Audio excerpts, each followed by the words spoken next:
where the news comes first. This is News 5 Today. Well, local tsunami volunteers who spent more than a week overseas are now back home in the tri-state, and they're sharing their stories with News 5. Emily Longnecker was there when they landed at our international airport. Hugs, balloons, and flowers for these students returning from South Asia. It may only have been a 9-day trip, but these students from Cincinnati Hills Christian Academy will never be the same. It was a life-changing experience, for sure. Andy Bradford says he'll never forget the thousands of children he met at this orphanage in India. We built basketball courts, soccer fields, we did arts and crafts all day.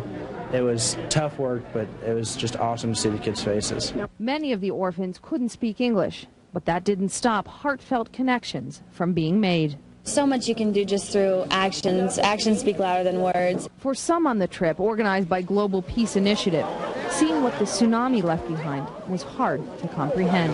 The devastation it's hard to explain in words.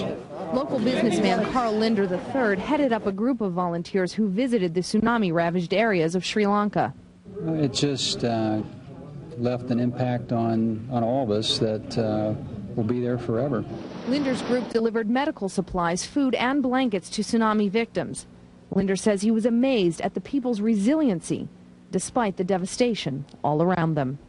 You know, a week after the disaster hit, they all still had some joy, even despite the tragedy. They still had some joy left.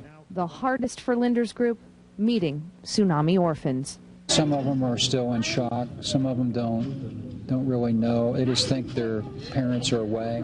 Where the news comes first, Emily Longnecker, News 5. And Emily tells us this will not be the last trip to South Asia for Global Peace Initiative. The organization plans to return next week to help tsunami victims and orphans.